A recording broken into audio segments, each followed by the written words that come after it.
Next person I called upon to be a part of Progress was Matt Stokes, who is another content creator who has actually recently retired. Matt, honestly, thank you so much for coming along. I appreciate it. Thank you, man. Honestly, pleasure. Glad to have you come down. So there's going to be a lot of YouTube-esque things I wanted to talk about. Brilliant. One thing to start off with I want to talk about is you say you're retiring from making content. Yeah. Is there a reason behind that? You know what? It's a great question because even now I get asked this at least once a day by different people. So I think it all starts. People don't realise that I've done this for a long time. Like, I've been that guy on Twitter that follows everyone for a long time. So I've been doing this for like 12 years. And I said to someone the other day, like, I've watched like the rise and fall of so many different creator generations. It's been a pleasure to know most of them because they're all lovely people and they all still are. And they've gone on to do amazing things, a lot of music and things like that. And it's so good to see. And somehow, this isn't a bad thing, somehow I've always managed to stay sort of like in the network. Which is it's not even intentional. Somehow I'm always just still know people in the scene, even like people I haven't met before, and it's just like wow. And when I was invited to do Clash, I sort of felt like I've had many peaks in my YouTube career, and I feel like this was probably going to be the last big one. Okay. So I thought to myself, before I go on any further, before I sort of just fade out into the into the distance, why don't I make one big final announcement, and that is to retire, and not give up. That's something that's not because I've not given up. I've done everything I've ever wanted to do. Okay. There's no way I can say it without bragging, but in terms of YouTube, I've done absolutely everything. I've sold merch, I've traveled the world, I've been cancelled, I've met the most amazing people, and I've cried and loved and hated all different times about YouTube, and everyone that's been involved has changed my life. So I feel like now is just the right time to finally let go. Okay, no, that's fair enough. Do you think maybe the pressure because there's different elements of pressure that YouTube content creators go through, and obviously that can make a big impact on mental health, which I've seen happen to various people, even people that are not even well known, from people who are very high up in the history of all big content creators that have come and gone on and are still present to this day. Do you feel like pressure maybe got to you a bit, or do you think that there's like different elements to it? Great question. The pressure, no, because in my journey, I've had so many times where people have just wanted me to fail, and a lot of the time it's been because what I believe in is peace, positivity, being kind, that sort of thing. And especially since around the 2016 era when I started, a lot of the time there was all like the hate videos and the trolling, and I was so against all of it because I just wanted everyone to get along and have a laugh and see the world how I see it. So being pressured into retiring, no, not at all. This was completely my decision.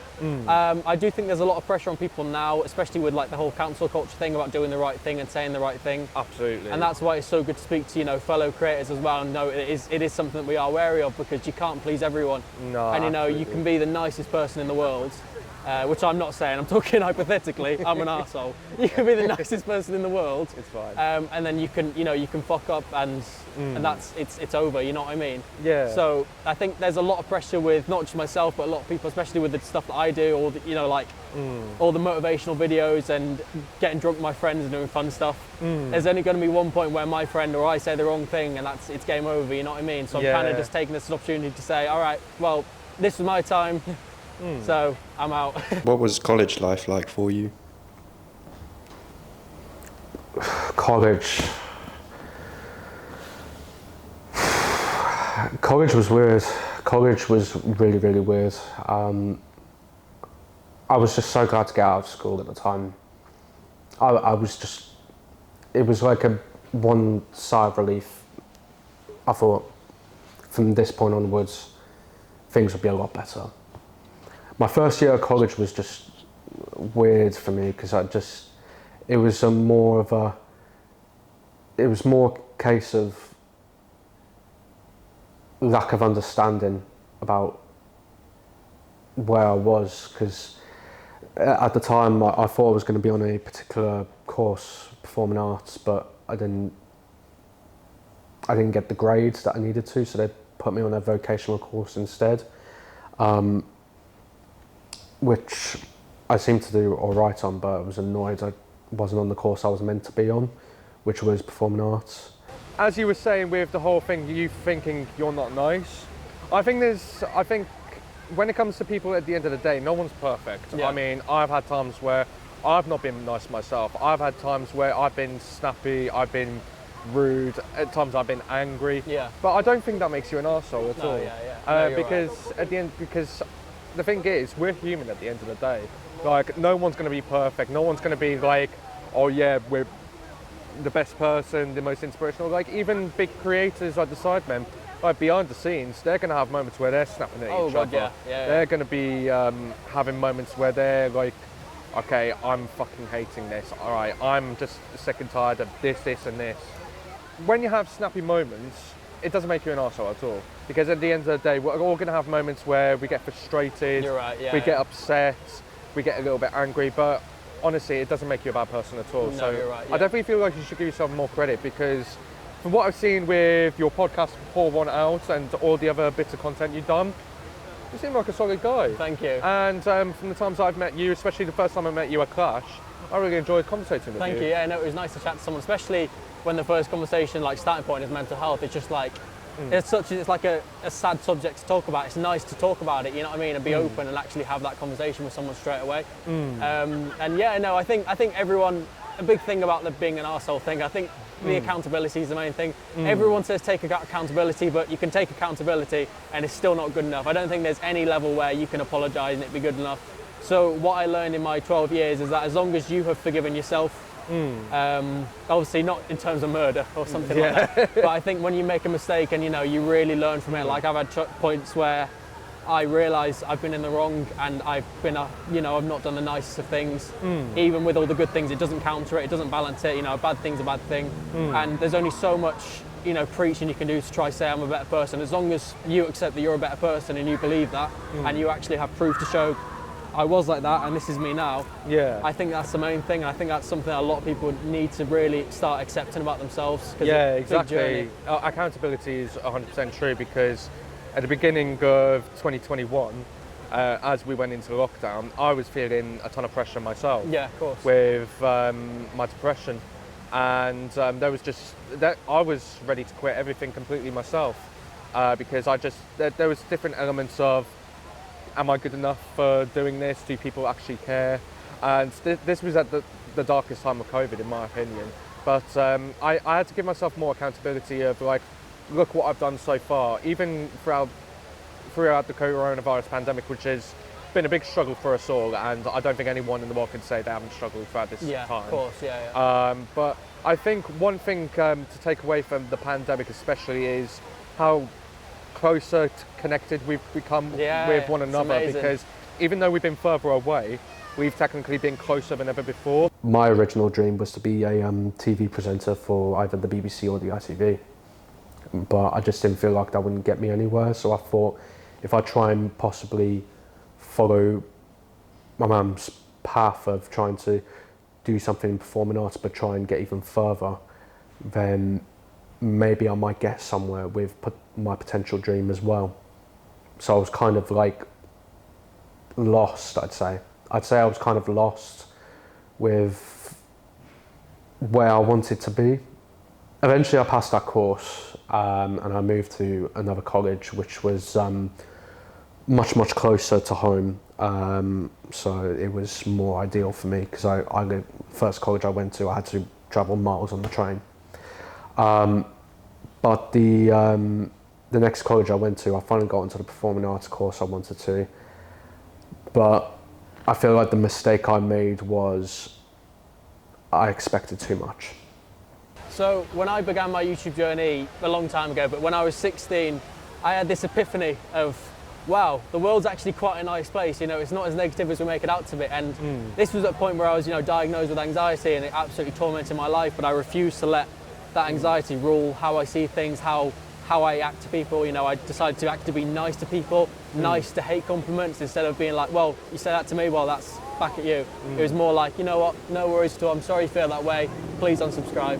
Yeah. You know what I mean? So when I began that journey, I wanted to bring up the whole mental health anxiety thing, because back then it was still quite a bit like, you couldn't really talk about it because you got seen as a bit weak and a bit like... it seemed more faded back then. Exactly. Whereas now, and we're going into it more and more, seeing people open up and talk about, doing things like going to counselling and therapy and doing anything they can to move forward. I think it's a really beautiful age. Despite everything being, you know, not amazing all the time. It's a beautiful age for people to be able to open up and say, listen, I'm feeling awful, and people will actually come and they'll say, you know what, I'm also feeling awful, let's do something together to take our mind off things. So I'd say let's speak up about it more. Let's forget this stigma of you've got to be tough, you've got to be nice all the time. If you're feeling awful, you know, you can speak about it. And that's what I'd say to all creators. Like, I know it's hard for bigger creators to be close with their fans and everything as well, but I've always tried my best to be there for everyone in any way that I possibly can, even if I don't know them, whether they absolutely hate me. You know, I've had people who were horrible to me back in the day message me out of the blue saying, this happened, what should I do? And I'm like, let's talk, it's all good, you know what I mean? So yeah, to answer your question, keep on being open about it and keep on sharing your experiences, because you're not alone. None of us are alone. I was going on to a course I've always wanted to come on to, and I felt like if I try and be someone else, then I feel like people might like me better. But that wasn't the case. People did not like me very much for understandable reasons, because I was trying to portray myself as a bit of a bad man. I wasn't. People did not like my attitude, and I was like, eventually I was just like, yeah, okay, I wasn't being myself, fair enough. But then, you know, certain people in my classes just didn't want to know, pretty much. That was, I'd say, a time in my life I wasn't particularly proud of, because I've always tried being myself, even though I'm different. But it was not a time in my life I wasn't proud of, because I sworn to myself to try and be myself always, but I wasn't being myself at all. Eventually I quit college after my second year in performing arts. I refused to do my final year for my 2-year level 3 course, because I felt ridiculed, I felt ashamed of myself, and I wasn't feeling happy where I wanted to be. College sadly didn't work out for me. College didn't work out for me at all. Yeah, I feel like it wasn't the path I was meant to go down. And it was a very toxic time in my life, because I was trying to portray myself as someone as I wasn't, and also being ridiculed by other people as well. After leaving college, I left with no friends again. I was desperate to fit in, because I've never really fit in anywhere. And I think that's when I really started to go off the rails as well. You can feel like the weight of the world's on your shoulders, and sometimes it is, and that's completely okay. It might feel like that, and you know, in some cases it is, but it's not the end. And what you can achieve at your lowest times is what's amazing about life. It's what's beautiful about humanity. The things that we can do when we're at that lowest, feeling all the way down there, and you can still get to the top and make something out of yourself. Yeah, it's beautiful, and that's what I do with my social media, all the the positivity and all that stuff. Like, yeah, I make jokes, you know, I rip into my friends now, they rip into me, but that's, you know, I'm 21 years old, what do you expect? It's nothing deep. But exactly, and that's what social media should be made about, making people realise anything's possible. And that's, you know, if I can wish anything for social media to turn more into, less of the negative stuff, more into the positive, making people believe what's possible, and you know, where you can get to, because it's endless. Absolutely, and with 2022 upon us now, I feel like the future is more bright than ever. I mean, I feel like we've come out the other end with the whole coronavirus situation, and I feel like with mental health being more understood better than ever before, I feel like I have much confidence to say the future is more brighter than ever before. No, damn right. 100%. Well, honestly, thank you so much for coming along. I really appreciate that a lot. No, thank you, man. And listen, the world is your oyster. He was someone who was really intrigued about the idea of the documentary. At the time, I didn't know Matt very well, but I wanted to be able to talk to more content creators and understand what they've gone through. Matt had much further success in his career, but he's also had to deal with some online hate as well. So I wanted to get an understanding of how he managed to combat his issues with online hate, but also with why he's wanted to retire from YouTube as well. As I promised, I didn't just want to get content creators involved, I wanted to get people from all sorts of life. I mean, yeah, I've filmed with mainly content creators so far, but also I've done musicians as well. But I wanted to get someone who was outside of the whole YouTube scene. And one person who I got in touch with was Styley. So Bam, thank you for coming to meet me. Honestly, I appreciate that a lot. I'm really excited to talk to you about this one. Yeah. So as you know, I know you through, you do a lot of parkour. Yes. So, and obviously you got a big win this year, didn't you? I did all right. I did all right. Did all right. I'm not complaining. I think you did more than all right. I mean, you can't complain. Like, I mean, it's fun either way, but yeah. 10K, baby. Yeah, I mean, yeah, here's a couple of snippets.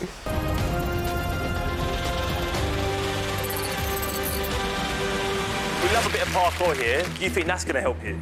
There's only one way to find out. Across 500 tons of water on a wobbly bridge. Here he goes then. Oh, face plant. Let's see it again. He's slightly ahead of time here. A big reach out for those black nets. That is excellent work. That is £10,000 banked. But can he work his way to the final platform as the red nets fall in? Got to try and climb his way up a little harder. Him on. Can he hold on? Can he find his way to that jackpot? It's £10,000 and that is all it will be. It was good. It was good. I had a lot of fun. It was like a good time to do that for sure, like in my head. Yeah. Good time. Yeah. Because I remember you saying, because obviously the first time we spoke, we FaceTimed each other a few weeks back. Yeah, yeah. And I remember you saying you felt quite anxious before things were getting started. Do you know what? Do you know why that was happening? Like... Yeah, I mean, like the whole COVID. Like, to be honest, like we had like 3 lockdowns. First one, honestly, was a blessing. It felt like a genuine blessing. Like, I got to see my family. I went up north and I got to spend time with them like I haven't in 8 years. Most I see them is for like a week max. So I was able to spend time with them like 3 months, and you know, it was really nice. I remember like the day I was leaving like my parents, like I was packing my car, putting stuff back in, and I just remember I went to hug my mum. And then she's crying, I can feel her crying. My brothers are behind her and they're like, "Oh mum, why are you doing this? Why are you being so weird?" I just turned around and my eyes like absolutely pouring down. I was just like, shut up, man. This is like, it's because you know that I knew at one point I was gonna have to go. So I spent that time really like making the most of it, and it was nice. It was such a blessing. Eventually after I left, apart from working, I would just try and smoke weed as much as I can, just to get myself so blazed to the point I just forget all shit. But eventually down the line, what I thought would turn out to be a really bad weed addiction, it wasn't. Little did I know at the time, people who I was getting my weed from were spicing me behind my back. I became a spice addict. Second lockdown, I managed to maintain work. Like, I was doing freelance filming and that kind of stuff, and that kind of got me by in that space. Yeah, but third lockdown came, and you know, like the first 2 definitely didn't influence me in such a negative way. My living situation was so messed up at the time. Like, I wasn't working at all. I used to live with like a really close group of friends, and that obviously we all went our own separate ways, which, you know, understandable. And then like, it's weird because you're in a state of like nothing. Like, I wasn't working. I was back at my parents' house, which was really odd. Like, first time it was fine because you kind of deal with it, but then you're like, I've 8 years of my life kind of just went backstep big time, and I just felt really uncomfortable. I felt wrong being there. Looking back on it, it's embarrassing because, again, people saw my vulnerability and they used it against me. And then I had the mentality of, if people want to be nasty, I'll be nasty myself as well. And looking back on that now, I'm really ashamed of it.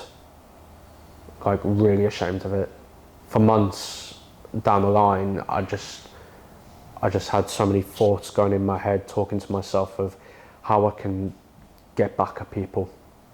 I wanted to get back at so many people for people putting me down, making me feel worthless, and me smoking spice did not help matters at all. You felt like you hit rock bottom pretty much. Like, I wish there was a rock bottom, like, you know, when you think things can't get worse, and then they do, and they just kept getting worse. Like, they genuinely, when you're like, surely not, and then it just happens, it just gets worse and worse. And I don't know, I work constantly now because it distracts me from how addressing it, I guess, because as soon as I go back into a space of time, and all I have time is to like think, and it just makes it worse. And my solution, I guess, is to distract myself and just try and focus on things that I want. But that's deep. That's really deep, man. Yeah. Honestly, I respect you for being willing to open up about this, especially meeting for the first time as well. And like, how would you say, like, you managed to get yourself back up to? Hold on, I'm just losing my words slightly. How would you say you managed to get yourself back on track after everything you went through? I don't know, it's weird. Like, I don't know what back on track really means. When everything kind of shifted on its head, like I just sat in this space of like despair, and I just kept, you know, asking questions that I couldn't answer. Like, you know, it's just a space of just emptiness. It's just horrendous. Like, you can't just sit in there, because I don't know where people go from there. And all I could think is, well, what can I do? Like, what is within my capabilities of like finding a sense of self? What can I do to give myself that sense of like control? So what motivated you to get sober? There was multiple reasons why I knew I had to get sober in the end. Part reason was my stepmom found out about the whole situation, because when I was addicted to spice, when I was at my worst, I was threatening to make diss tracks on a couple of people, someone from college as well, bless him. And I was wanting to get revenge on the ex as well. I just had multiple evil thoughts just coming into my mind, because I wanted people to feel the hurt that I felt. I just was so angry. I was so angry at the world. I was angry at like everybody. Eventually, at one point, my stepmom was quite disgusted by the person I'd become. And there was even a point where she said I wasn't a part of her life anymore. It didn't hit me straight away, but when I moved back in with my nan after a few years, I went to go and live with my nan, and yeah, she basically I moved back in with my nan, and when I started not smoking it anymore, mainly part reason because I couldn't afford it, because I put myself into debt, nearly £1,000 debt. I think I was like £800 in debt at one point through overdraft charges. Eventually, just guilt just hit me like a ton of bricks, because I was disgusted by this persona I was trying to put on, and how much I wanted to hurt people, and that's not the type of person I was brought up to be. I felt guilty for how I was speaking to my family, how I treated people, how much of an arsehole I became as well, and what I'd done to myself in my life.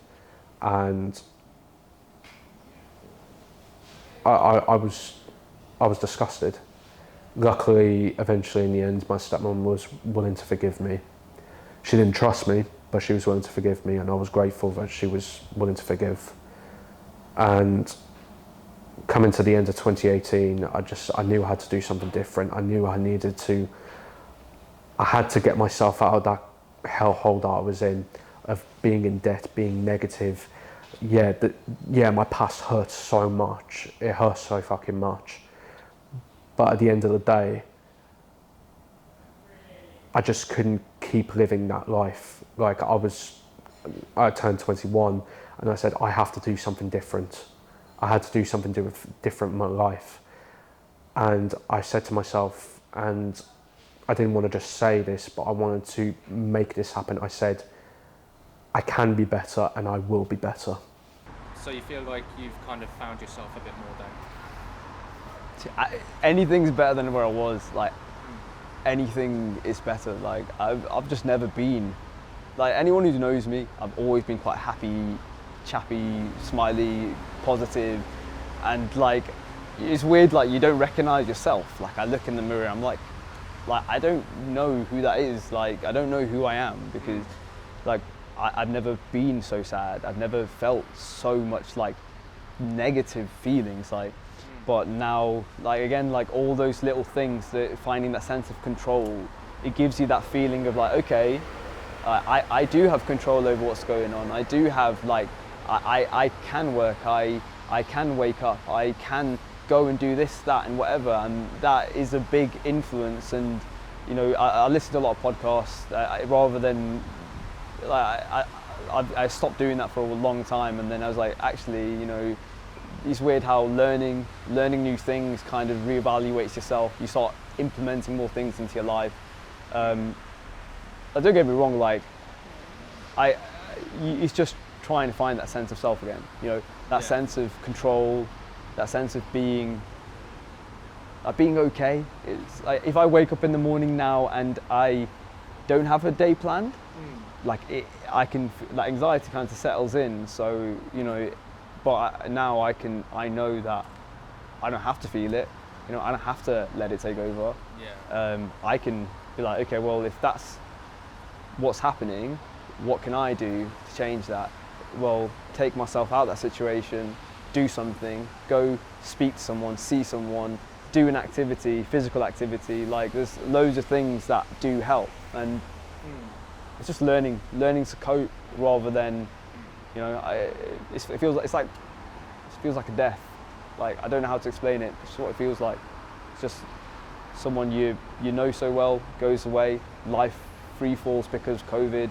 You know, you're just sinking. Like, I mean, I'm sure I'm not the only person who's felt like this. In a weird way, that gives you like a sense of solace. Like, you feel better knowing other people are in your position as well. Yeah. 100%. Like, misery loves company. Misery loves company. It's weird, man. Yeah, because when you were saying about the lockdowns, and it wasn't until the third until when it hit you. Yeah. I can relate to that 100%, because it was when the third lockdown happened. That's when I hit my worst as well. Honestly, thank you so much for coming down. No worries, man. And honestly, I've got nothing but absolute support for you. I appreciate that. Come on, honestly. Come on. Bring it in. Bring it in. Come on. Good vibes all the way. Good vibes all the way. So it's 1 year on. How are you feeling today? How am I feeling today? I feel like I've learned a lot about myself within a year. I feel like I've got my priorities in the right place now. I feel like I've got a lot more respect for myself. I feel like I've got more respect for how life is. I mean, life is never going to be kind, life is never going to be pretty, but at the end of the day, as long as you can live life as optimistic as possible, I don't see a reason why life can't treat you well either.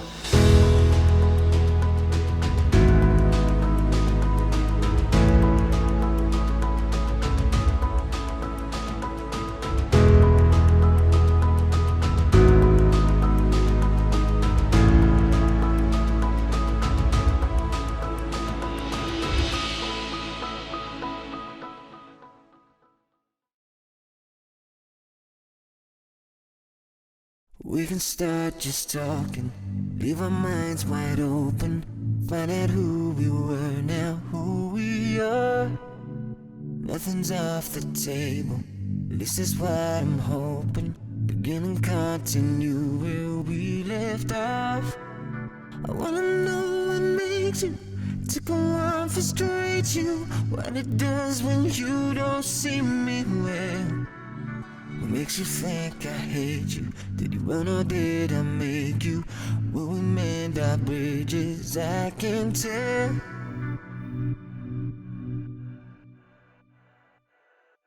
But we're making progress. One small step at a time. Yeah, we're making progress.